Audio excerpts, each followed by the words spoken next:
Hoje, falando de mãe, essa música nos recorda tantas coisas boas. Não é sem motivo que a Sagrada Escritura nos faz entender que, se nós quisermos nos aproximar do significado do amor de Deus, porque nós escutamos falar tanto, né, sobre o amor de Deus, mas o que isso significa, ser amado por Deus? O profeta diz que uma forma simples de você tentar entender como é o amor de Deus por nós, é só você se aproximar do amor que uma mãe tem pelo seu filho. E a gente sabe que o amor humano, ele é sempre machucado pelos nossos limites. Toda vez que nós amamos alguém, de alguma forma nós estamos colocando os nossos limites no nosso amor. E é por isso que é tão interessante a gente viver um processo de superação de tudo aquilo que possa nos privar de sermos inteiros, de sermos grandiosos, harmoniosos, para que o nosso amor seja cada vez mais próximo daquilo que é o ideal. A gente sabe que o ideal é sempre inatingível, mas nós podemos nos aprimorar. Então, às vezes, o amor está muito machucado pelos nossos defeitos. Não é que a gente não ame. A gente quer o bem do outro. Mas quando nós vamos para o relacionamento, a gente acaba levando as nossas feridas emocionais que provocam as dificuldades no amor. Algumas dessas feridas são o ciúme, a inveja. Sim, porque mesmo quando a gente ama, a gente pode ter inveja de quem a gente ama. O fato de você amar o seu filho, sua filha, não lhe priva de também ter inveja do sucesso que seu filho alcançou. Porque às vezes deveria ser o contrário. Nossa, mas como é que uma mãe, como é que um pai pode ter inveja do próprio filho? Acontece. Volto a dizer, o nosso amor é machucado pelo pecado, pelo limite. Às vezes é muito comum você ter desentendimentos entre mãe e filhas, sobretudo depois que a filha cresceu um pouco mais, que já está na juventude, porque a mãe inconscientemente alimenta uma certa inveja da filha que está tão jovem agora e ela não está mais. Sim, nós somos todos meio loucos. Por isso que é bom a gente ir para a terapia, para a gente poder ter coragem de enfrentar tudo isso. Pode ser que você esteja me assistindo agora, você seja mãe, e você identifica, o pai tem razão. Eu acho que as minhas dificuldades com a minha filha estão porque eu estou com um pouco de inveja desse excesso de juventude, desse excesso de colágeno que ela tem. Nós somos assim. Então o nosso amor humano, ele brota sempre amarrado nos nossos limites, é claro. Volto a dizer, quanto mais eu me aprimoro como ser humano, maior será a minha capacidade de amar. Aliás, esse é um entendimento muito interessante de se ter. A única forma que nós temos de amar com qualidade é trabalhando dentro de nós aquilo que nos priva de um amor puro, isso é, eliminando cada vez mais a predominância dos limites sobre as qualidades. Então a Sagrada Escritura diz que se nós quisermos nos aproximar do amor que Deus tem por nós, o que significa sermos amados por Deus, a gente precisa prestar atenção no amor que uma mãe tem pelo seu filho. Embora seja um amor também sujeito aos limites, é o amor que mais nos aproxima do sagrado. E é claro que há exceções, há pessoas que não tiveram experiências positivas com suas mães. Há pessoas que têm muitas dificuldades de perdoar mãe, por aquilo que viveram ao longo da vida, às vezes por terem sido abandonadas. Mas alguém sempre vem e ocupa de forma materna o cuidado de cada um de nós. Mesmo porque se nós estamos vivos, é porque alguém um dia nos amou com amor de mãe, ainda que não seja a nossa mãe biológica. Porque só o amor materno nos salva de nossas indigências iniciais. Nós nascemos absolutamente indigentes, incompletos. Você não tinha condições nos primeiros anos de vida de sair do seu berço e buscar o alimento para saciar a sua fome. Sabe-se lá Deus quando você foi capaz de ter autonomia física, de tomar uma iniciativa e saciar as suas necessidades. Então nós ficamos indigentes durante um bom tempo. A primeira infância é marcada pelo limite e pela indigência. Não podemos fazer praticamente nada sozinhos. Tudo depende do cuidado de alguém. E esse cuidado é materno. Ele é maternal. Porque o que é o cuidado maternal? É aquele que nos envolve por inteiros e que não permite que nossas indigências nos matem.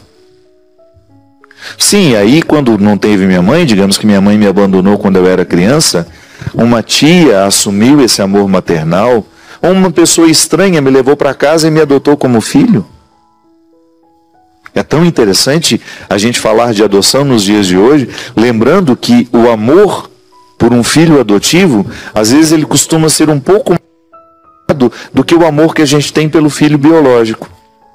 Porque o filho biológico, a partir do momento que você tem o mesmo sangue que ele, há uma obrigação. Eu me sinto obrigado a cuidar desse menino porque sou mãe dele. Mas quando é adotado, não. Você saiu da sua casa e você foi em busca. Você quis para você. Não há a obrigação do sangue. O vínculo que se estabelece não é biológico. É extremamente afetivo. Ele é afetivo, é um vínculo completamente diferente dos vínculos da obrigação biológica. Então, o filho adotivo, se você é um filho adotivo, em vez de você se sentir rejeitado, de você se sentir com prejuízo, né? Porque às vezes a gente encontra isso, em filhos adotivos, um certo rancor. Não permita que o abandono se torne mais importante do que a adoção. Esqueça que você foi abandonado e só se recorde que você foi adotado. Adotar, a adoção é um gesto de profundo amor, de muita gratuidade. E a gente reza para que este país simplifique, né, um pouco mais. É muita burocracia que às vezes alguns casais enfrentam. Enquanto isso, as nossas crianças estão passando da idade de serem adotadas. Sim, porque o casal, quanto mais cedo ele puder adotar, melhor para a família, melhor para a criança. Às vezes a burocracia é tão demorada, que quando sai o direito de adotar aquela criança, ela já está com 9, 10 anos. Perderam um tempo precioso em que poderiam estar sendo amadas em outras casas, em lares que queriam recebê-las. Enfim, o amor de mãe pelo filho, seja ele biológico e seja ele por adoção, ele sempre nos expressa aquilo que há de mais puro em nós. Volto a dizer, o amor maternal é o amor que nos envolve de cuidado e proteção. Nos protege o tempo todo. E algumas mães, né, têm até dificuldade de reaprender uma nova forma de cuidado que não seja aquele excessivo, necessário na primeira fase da vida. Eu sempre digo que ser mãe é muito difícil, porque você precisa viver as fases da maternidade na relação com seu filho. Se na primeira fase da vida você precisou se dedicar muito, intensamente, à medida em que ele vai crescendo e vai tendo autonomia, a sua forma de cuidar vai ficando diferente. Porque dependendo da fase da vida em que você excessivamente cuida, em vez de proteger, você desprotege. Porque você priva o seu filho de amadurecer, de crescer, de construir dentro de si as reservas de coragem, de luta, de determinação. É aquela velha história, né? Quando a gente mima demais, quando a gente reveste de muito cuidado, numa fase em que ele não deveria ser tão cuidado mais como era no passado. Na primeira fase da vida, todo cuidado é pouco. Somos frágeis demais. Você precisa dosar tudo que você dá a seu filho. A temperatura da água, o tanto de comida que você dá, a temperatura da comida, o tanto de água, o chazinho que deu. Troca a fralda, faz isso, faz aquilo. Fica atento, né? Para que não engasgue, para que não morra engasgado. Então são muitos cuidados que você tem. Então a primeira fase da vida, os olhos da mulher ficam enormes, olhando para aquela criança. Mas à medida em que o tempo vai passando, esses olhos podem ir diminuindo. Fique atento do jeito certo, na hora certa. Porque também não é justo você desproteger o seu filho com excessos, nem tampouco é bom que você esqueça que ele ainda precisa de você. Por mais que ele tenha professores, por mais que ele vá para este curso, para aquele, que você tenha uma rotina para levar e trazer o seu filho, não se esqueça que há papéis, que há situações que só você como mãe poderá viver ao lado dele. Falar de Deus a partir da mãe, isso é muito bom. Porque todos nós sabemos, ou porque tivemos ou porque não tivemos. Mas, de alguma forma, alguém foi materno conosco. Alguém nos envolveu de amor maternal. E a gente sabe exatamente que ser amado por uma mãe é a gente ser livrado das indigências que podem nos matar. Essa é a experiência que nós fazemos com Deus, minha gente. Compreender que Deus é esta presença em nós que o tempo todo cuida, mas que ao mesmo tempo nos liberta, para que nós tenhamos condições de cuidar daquilo que depende de nós. A gente precisa cada vez mais amadurecer essa experiência com o Senhor. Não podemos acreditar num Deus que vai fazer tudo por nós, não é justo. Da mesma forma como sua mãe um dia precisou deixar que você andasse sozinho, que você fizesse o seu caminho, a mesma coisa com Deus. Não podemos jogar para Deus uma visão infantil, pensando que Ele vai viver a nossa vida por nós. Não, acreditar em um Deus protetor consiste em você diariamente tomar os cuidados que dependem de você, para que a proteção que Ele lhe dá constantemente, porque Deus não muda de ideia. Às vezes nessa visão ingênua também, nós começamos a pensar que Deus desprotege quando Ele está chateado com a gente. Eu não andei muito bem, então coisas ruins aconteceram comigo, porque eu acho que Deus quis assim. Não. Coisas ruins acontecem porque geralmente a gente descuidou. Pode observar. Muitas coisas ruins que acontecem na vida não são porque Deus quis. São porque nós descuidamos das coisas. Eu costumo dizer, né? As grandes tragédias são uma somatória de pequenos descuidos. A grande tragédia, se você vai observar, ela foi fruto, construída por pequenos descuidos ao longo do processo. Então, acreditar que Deus protege você não lhe retira da responsabilidade de olhar para os dois lados da rua antes de atravessá-la. Há cuidados que Deus nunca vai dispensar-nos de realizar. Porque assim como uma mãe não pode infantilizar o seu filho, Deus também não nos quer infantis. A nossa fé em Deus, ela tem que nos amadurecer diariamente, para identificar que a graça dele está em nós. É sempre bom você lembrar disso. A graça de Deus antecede tudo o que é humano. É um presente que você recebeu no seu batismo. É um presente que a sua oração lhe traz. É um presente que a Eucaristia lhe traz. Que a confissão lhe traz. Que a comunhão, que a oração lhe traz. Toda vez que você fecha os olhos e invoca o Espírito Santo sobre você, você está permitindo que a graça de Deus perpasse toda a estrutura do seu corpo, da sua vida, do seu corpo físico e do seu corpo espiritual. Então a teologia da graça, inclusive estamos celebrando hoje Santo Agostinho, que foi um grande especialista em teologia da graça, nos ensina o seguinte: tudo que nós podemos fazer de bom só é possível porque Deus já colocou a bondade em nós como um dom, um presente. Até o amor com que eu amo, Santo Agostinho dizia.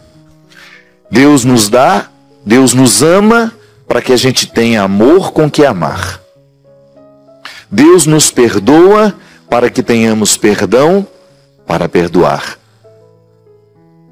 A caridade que nós realizamos já é um fruto da graça de Deus em nós. Então, toda vez que você quiser pensar como é que funciona a graça de Deus e o seu esforço, é só você fazer essa distinção. Deus já me deu antes de tudo e não depende do meu merecimento. Um merece mais do que o outro. Não, não é assim. A graça de Deus, ela é distribuída abundantemente para todos nós. Mas é claro que, à medida em que eu busco, à medida em que eu procuro, aquela graça que está em mim, ela floresce. A busca é como se eu jogasse uma água sobre a semente que é a graça. Porque você pode muito bem dizer, às vezes eu escuto muito isso, né? Padre, reza para mim porque você está mais perto de Deus. Quem disse isso? Que garantia é essa de que o padre está mais próximo de Deus? Um padre pode ser padre e não ter vida espiritual. Um padre pode ser padre e às vezes nem acreditar mais em Deus. Se a gente deixa de buscar aquela graça que está em mim, porque Deus também não tira, não existe essa história. O pecador, Deus retirou a graça dele. Não. O pecado pode até ofuscar a graça, mas ela nunca vai ser arrancada de nós. Porque a redenção de Deus, realizada em seu Filho Jesus, é definitiva. Deus não muda de ideia. Aquela salvação a que você tem direito, que eu tenho direito, que já nos foi garantida, já está em todos nós. Agora, a nossa vida, a maneira como vivemos, as escolhas que nós fazemos, podem favorecer o florescimento dessa graça e desta salvação, como também pode criar obstáculos para essa graça, para esta salvação. Então é assim que a gente resolve o conflito. A graça de Deus vem antes de tudo, e à medida em que eu tomo posse dela, as minhas atitudes me ajudam, elas contribuem, elas colaboram para que a salvação que Deus já me concedeu se manifeste na minha vida. Isso é uma fé madura. Eu não fico esperando que Deus me dê, porque Ele já me deu. Quando a vez que eu peço, Senhor, me dê coragem, não é que vai chover coragem em mim, é a coragem que Deus já me deu que vai despertar dentro de mim. Não é uma coisa que vem de fora. Nós precisamos ter esse entendimento para que a nossa oração não fique infantil. Aí eu vou ali para o padre me abençoar, porque alguma coisa vai entrar dentro de mim na hora que a bênção for derramada sobre mim. Não. O derramamento de bênçãos faz com que se desperte aquilo que já existe em você. Então eu pedir a bênção ao padre é eu confirmar, eu querer despertar a bênção que já está em mim e que o gesto sacramental do padre realiza e desperta. Porque me recorda que eu sou um abençoado. Eu sempre gosto de responder assim, quando a pessoa vem, ô padre, me dá uma bênção. Eu falei, mas você já está abençoadíssima. A gente só precisa lembrar que nós somos abençoados. Dá a impressão que Deus tem que ficar renovando toda hora, né? Não, já está tudo em nós. A graça de Deus nos antecipa. Já está em mim, já está em você. Agora é o nosso esforço. É a nossa luta, que também é sustentado pela graça. Você não luta sozinho. Você não caminha sozinho. Você não anda sozinho. O trabalho, você não trabalha sozinho. A graça lhe sustenta. A graça de Deus, esse amor que nos envolve, da mesma forma como a mãe envolve o seu filho de cuidados, para que ele não seja vítima de seus limites. Olha que beleza isso, minha gente. Quando a mãe ama uma criança, ela está fazendo com que aquela criança não seja vítima de seus limites. O corpo tem limites. O corpo de uma criança tem ainda mais limites do que o corpo de uma pessoa adulta. Porque ela não sabe se proteger. Ela não tem condições de correr do perigo. Se tiver um incêndio dentro de casa, alguém tem que pôr no colo e correr com ela. Então o amor de mãe é o eterno cuidado para que nós não sejamos vítimas dos nossos limites. E aí, quando nós falamos de vida espiritual, quando nós falamos de vida religiosa, estamos falando justamente disso. A graça de Deus me antecede, ela me protege, mas hoje eu já tenho condições de sair correndo dos incêndios que me ameaçam. E mesmo quando eu corro sustentado por ela, mas o gesto é humano. Toda vez que eu digo não ao pecado, eu estou auxiliado pela graça, mas o não é humano. É aqui, ó, é eu decidindo que eu não quero aquela realidade pecaminosa em mim. É eu paralisando a força do mal. Então você, se você quiser ter uma fé cada vez mais madura, nunca se esqueça disso. O que Deus lhe deu, Ele não vai mudar de ideia, Ele não vai tomar de você. Mas você precisa acordar diariamente tudo isso que Ele lhe deu. Porque tudo isso que Ele lhe deu se configura como a sua maior riqueza espiritual, que é o seu amor por você.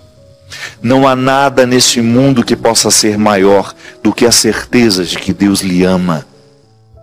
Todo o amor que Deus tem por você, Ele não deixa de amar quando você peca, Ele não deixa de amar quando você erra, Ele não deixa de amar quando você é infiel. É que a sua infidelidade, o seu erro e o seu pecado ofuscam, lhe fazem esquecer que você é amado por Deus. Então não é Deus que mudou de ideia, não, é o seu pecado que lhe fez esquecer aquilo que Deus já tinha escolhido para você. Derrame sobre nós a bênção e a proteção do céu. Deus Todo-Poderoso, Pai, Filho e Espírito Santo. Amém.